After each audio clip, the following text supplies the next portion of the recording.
दोस्तों, ये जो प्रार्थना पत्र है आदेश 7 नियम 11 के तहत यह वाद पत्र को वादी के वाद पत्र को कोर्ट द्वारा नामंजूर उसको निरस्त कराने के लिए दिया जाता है। तो चलिए इसको देख लेते हैं कि कैसे लिखा जाता है।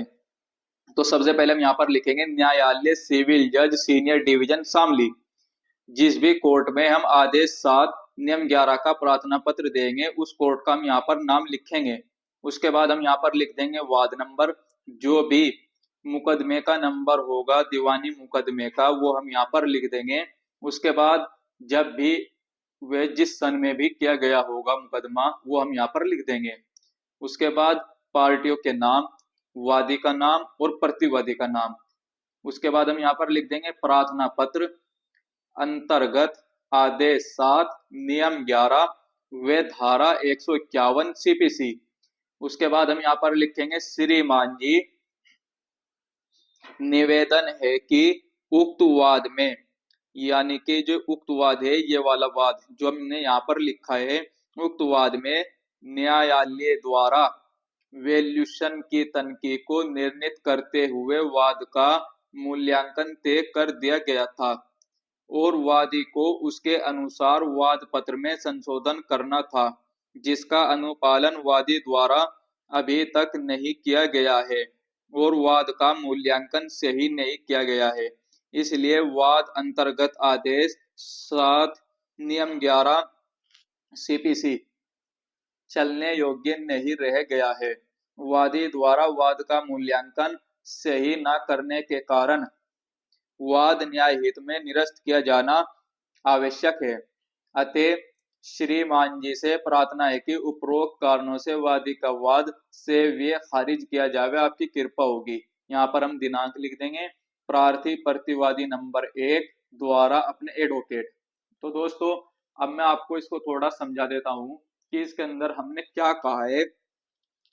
तो दोस्तों ये जो प्रार्थना पत्र है आदेश 7 नियम 11 का, ये प्रतिवादी की तरफ से वादी के वाद पत्र को नामंजूर कराने के लिए दिया जाता है, उसके खिलाफ दिया जाता है। अब इसमें हमने क्या कहा है, हमने ये कहा है कि ये जो उक्त वाद है जो वादी ने हमारे खिलाफ किया है, इसमें न्यायालय द्वारा जो वैल्यूशन है यानी कि वाद का मूल्यांकन, उसकी तनकी, उसके इशू को निर्णित करते हुए वाद का जो मूल्यांकन है वो तय कर दिया था कि वाद का जो मूल्यांकन होगा वो कितना होगा कितना नहीं होगा।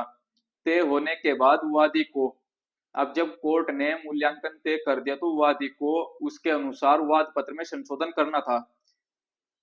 अब यहाँ पर जो संशोधन करना था लेकिन वादी ने इसका अनुपालन नहीं किया और वाद का मूल्यांकन सही नहीं किया गया है। इसलिए जब वादी द्वारा वाद का मूल्यांकन, वह मूल्यांकन जिसको कोर्ट ने दुरुस्त कर दिया था कि वाद का मूल्यांकन वादी द्वारा जितना किया गया है वो सही नहीं है, वाद का मूल्यांकन इतना होना चाहिए, जो निर्णित हुआ उसके संबंध में वाद पत्र में संशोधन नहीं हुआ, मूल्यांकन को सही नहीं किया, तो यहाँ पर प्रतिवादी ने इस संबंध में न्यायालय के द्वारा सामने यह प्रार्थना पत्र दिया आदेश 7 नियम 11 का कि जो वादी है उसने न्यायालय के आदेश का अनुपालन नहीं किया, जिस कारण वादी का वाद पत्र आदेश 7 नियम 11 के तहत नामंजूर किया जावे। तो उसके बाद हमने यहाँ पर लिख दिया थे श्रीमान जी से प्रार्थना है कि उपरोक्त कारणों से, कि जो हमने इसमें कारण दिया है इसके तहत वादी का वाद पत्र खारिज कर दिया जावे। और ये जो प्रार्थना पत्र होता है ये हमेशा प्रतिवादी के द्वारा ही दिया जाता है। अब ये जो हमने प्रार्थना पत्र दिया है प्रतिवादी नंबर 1 की तरफ से दिया है और ये एडवोकेट के तहत द्वारा एडवोकेट है। तो दोस्तों उम्मीद करता हूँ आपको ये वीडियो पसंद आई होगी। वीडियो को लाइक कीजिए, शेयर कीजिए।